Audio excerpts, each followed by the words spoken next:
TBC Tamil News. TBCயின் தலைப்புச் செய்திகள். ஜனாதிபதி ரணில் விக்ரமசிங்கவும் ஐக்கிய மக்கள் சக்தியின் தலைவர் சஜித் பிரேமதாசவும் ஜனாதிபதி தேர்தல் விஞ்ஞாபனங்களை இன்று வெளியிட்டனர்.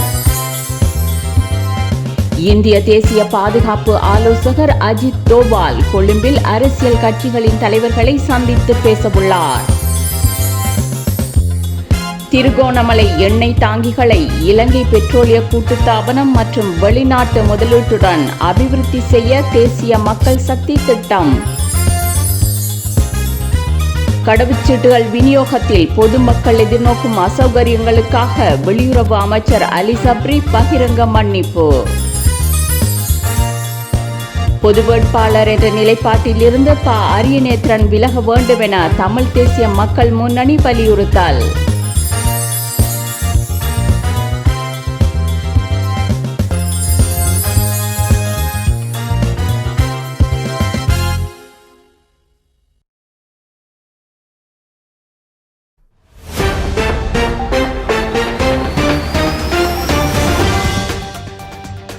இருபத்தெட்டு ஆண்டுகளாக பிரித்தானியாவிலிருந்து ஒலிக்கும் டிபிசியின் தமிழ் நியூஸ்.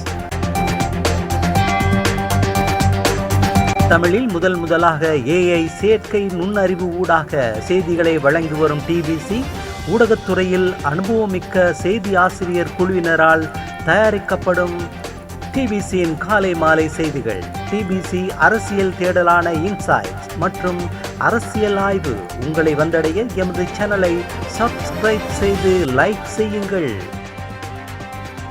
தொடர்புகளுக்கு 00447817063682.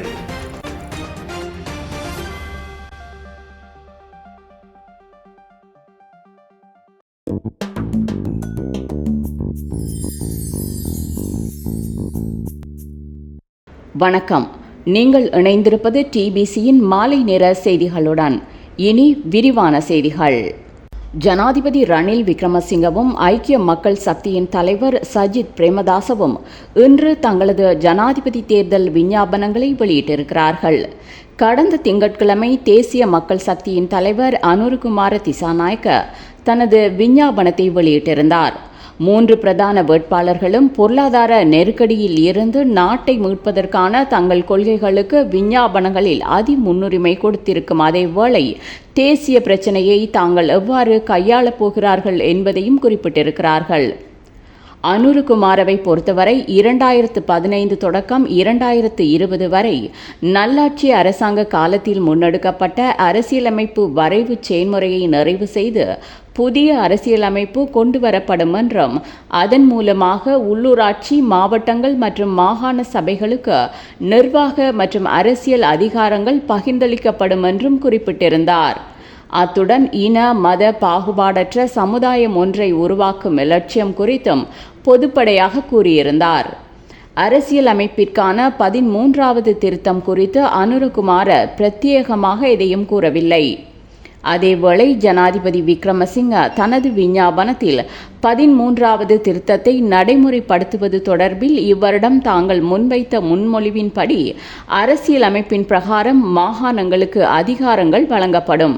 மாகாணங்களுக்கு உரியவை எனினும் மத்திய அரசாங்கத்தினால் கையகப்படுத்தப்பட்ட 1ஆம் அட்டவணையில் உள்ள அதிகாரங்கள் மீண்டும் மாகாணங்களுக்கு வழங்கப்படும். மாகாணங்களுக்கு போலீஸ் அதிகாரங்களை வழங்குவது தொடர்பாக தீர்மானம் எடுக்கும் அதிகாரம் பாராளுமன்றத்துக்கு வழங்கப்படும். கட்சி தலைவர்களினால் அங்கீகரிக்கப்பட்ட 3ஆம் அட்டவணையில் குறிப்பிடப்பட்டுள்ள அதிகாரங்கள் மாகாண சபைகளிடம் வழங்கப்படும். மாவட்ட அபிவிருத்தி சபைகளை நிறுவுவதற்கு நடவடிக்கை எடுக்கப்படும். சகல இன குழுமங்களும் அவற்றின் தனித்துவத்தை பேணி காத்து செயற்படும் உரிமை வழங்கப்படும் என்று குறிப்பிட்டிருக்கிறார். அத்துடன் போருக்கு பின்னரான பிரச்சினைகளை கையாள உண்மை கண்டறிதல் மற்றும் நல்லிணக்கம் தொடர்பான ஆணைக்குழு சட்டம் நடைமுறைப்படுத்தப்படும். காணாமல் போனோர் தொடர்பான நவாஸ் ஆணைக்குழுவின் அறிக்கை நடைமுறைப்படுத்தப்படும். புனர்வாழ்வு அளிக்கப்பட்ட முன்னாள் புலிகள் இயக்க உறுப்பினர்களுக்கு சுயதொழில் ஆரம்பிப்பதற்கான நிதியுதவி வழங்கப்படும் என்று ஜனாதிபதியின் விஞ்ஞாபனம் கூறுகிறது. சஜித் பிரேமதாச தனது விஞ்ஞாபனத்தில் தேசிய பாதுகாப்பு என்ற தலைப்பில் ஜனநாயகம் மற்றும் நல்லிணக்கத்தை ஏற்படுத்துதல் என்ற உப தலைப்பின் கீழேயே இனப்பிரச்சினை தொடர்பிலான தனது திட்டங்களை குறிப்பிட்டிருக்கிறார். மத தலைவர்கள், பாராளுமன்ற அரசியல் கட்சிகள் மற்றும் சிவில் சமூக உறுப்பினர்களிடமிருந்து கருத்துக்களை பெற்று தற்போதைய அரசியலமைப்பை மாற்றி புதிய அரசியல் அமைப்பை உருவாக்க நடவடிக்கை எடுக்கப்படும். தற்போதைய அரசியல் முறையில் ஒரே நாட்டுக்குள் 13வது திருத்தம் உட்பட தற்போதைய அரசியலமைப்பு முழுமையாக நடைமுறைப்படுத்தப்படும். அரசியலமைப்பு மூலம் மாகாண சபைகளுக்கு வழங்கப்பட்ட அதிகாரங்களை ஜனாதிபதி ஒருதலைபட்சமாக மீளப் பெறுவதற்கு நடவடிக்கை எடுக்கப்பட மாட்டாது என்று கூறியிருக்கிறார். பிரதான வேட்பாளர்களில் ஒருவர் என்று வகைப்படுத்த முடியாவிட்டாலும் 4வது இடத்திற்கு வரக்கூடியவர் என்று நம்பப்படும் ஸ்ரீலங்கா பொதுஜன பெரமுனவின் வேட்பாளர் நாமல் ராஜபக்ச செப்டம்பர் முதல் வாரத்தில் தனது விஞ்ஞாபனத்தை வெளியிடுவார் என்று அறிவிக்கப்பட்டிருக்கிறது. வடக்கு கிழக்கு இணைப்பு கிடையாது, மாகாணங்களுக்கு போலீஸ் அதிகாரம் மாத்திரமல்ல காணி அதிகாரத்தையும் கூட வழங்க முடியாது என்று ஏற்கனவே தேர்தல் பிரசார கூட்டங்களில் கூறிவரும் நாமலின் விஞ்ஞாபனத்தில் தேசிய இனப்பிரச்சினை குறித்து எதையும் ஆக்கப்பூர்வமாக எதிர்பார்க்க முடியாது. 3 பிரதான வேட்பாளர்களும் தங்களது தேர்தல் விஞ்ஞாபனங்களை வெளியிட்டு இனப்பிரச்சினை தொடர்பிலான தங்களது நிலைப்பாடுகளை முன்வைத்திருக்கும் நிலையில் தமிழ் மக்கள் தங்களது வாக்குகளை எவ்வாறு பயன்படுத்த வேண்டும் என்று வழிகாட்டுவது தமிழ் அரசியல் கட்சிகளின் பொறுப்பாகும். ஆனால் ஒரு புறத்தில் தமிழ் பொது வேட்பாளரை நிறுத்திய தரப்பினர் பிரசாரங்களை முன்னெடுத்திருக்கும் நிலையில் மற்றைய தமிழ் கட்சிகள், குறிப்பாக ஒப்பீட்டளவில் பெரிய தமிழ் கட்சியான தமிழரசு கட்சி உட்பூசல்களினால் குழப்பத்திற்குள்ளாகி இருக்கிறது என்பதை அவதானிகள் சுட்டிக்காட்டுகிறார்கள். கொழும்பு பாதுகாப்பு மாநாட்டில் பங்கு பெற்றுவதற்காக இன்று இலங்கை வந்திருக்கும் இந்திய தேசிய பாதுகாப்பு ஆலோசகர் அஜித் தோவால் கொழும்பில் அரசியல் கட்சிகளின் தலைவர்களை சந்தித்து பேசவிருக்கிறார். அவரின் விஜயம் குறித்து உத்தியோகபூர்வ அறிக்கை எதுவும் இதுவரையில் வெளியிடப்படவில்லை.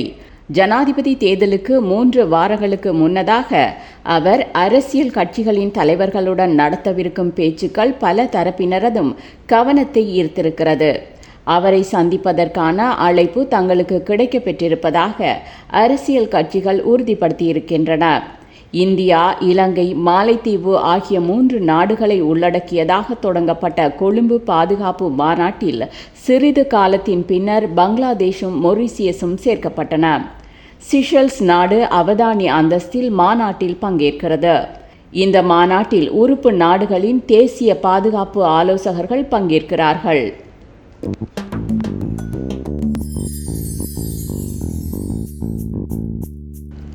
எதிர்கால தேசிய மக்கள் சக்தியின் அரசாங்கம் திருகோணமலை எண்ணெய் தாங்கிகளை இலங்கை பெட்ரோலிய கூட்டுத்தாபனத்திற்கும் வெளிநாட்டு முதலீட்டுக்கும் இடையிலான கூட்டு செயற்திட்டமாக அபிவிருத்தி செய்யும் என்று தேசிய மக்கள் சக்தியின் தலைவர் அனுருகுமார திசாநாயக்க நேற்றைய தினம் கூறினார். கந்தலாயில் தேர்தல் பிரசார கூட்டத்தில் உரையாற்றிய அவர், திருகோணமலையில் எண்ணெய் சுத்திகரிப்பு நிலையம் ஒன்று நிறுவப்படும் என்றும் திருகோணமலை துறைமுகத்தில் இருந்து எண்ணெய் ஏற்றுமதி செய்யப்படும் என்றும் கூறினார்.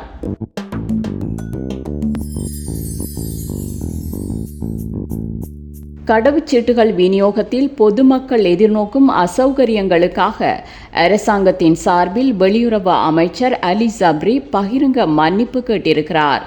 எதிர்காலத்தில் தட்டுப்பாடுகளை தவிர்ப்பதற்கும் செயன்முறையில் மேம்பாட்டை ஏற்படுத்துவதற்கும் புதிய மின்னியல் கடவுச்சீட்டு முறையை அறிமுகப்படுத்துவதற்கு நடவடிக்கைகள் முன்னெடுக்கப்படுவதாக அவர் கூறினார். புதிய கடவுச்சீட்டுகள் தொகுதி 1 அக்டோபர் 16ஆம் தேதி வந்து சேரும் என்று எதிர்பார்க்கப்படுவதாகவும் அலி சப்ரி கூறினார். அதேவேளை தினம் ஒன்றுக்கு 750 கடவுச்சீட்டுகளை விநியோகிப்பதற்கு தற்காலிக ஏற்பாடுகள் செய்யப்பட்டிருப்பதாக குடிவரவு குடியகல்வு திணைக்களம் அறிவித்திருக்கிறது.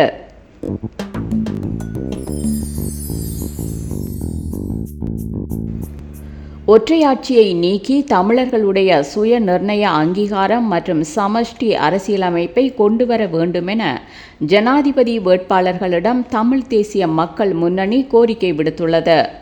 தங்களது தேர்தல் விஞ்ஞாபனம் ஊடாக அதனை வெளிப்படுத்துவதன் மூலம் அவர்களுக்கு ஆதரவு அளிப்பது தொடர்பாக சிந்திக்க முடியும் என அக்கட்சி கூறியிருக்கிறது.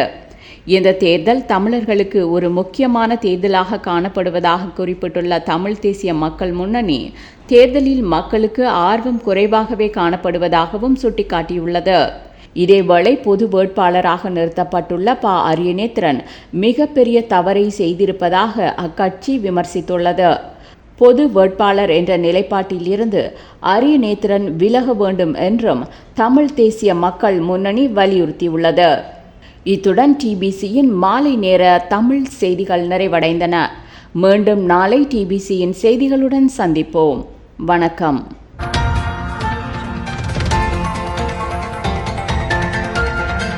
TBC Tamil News.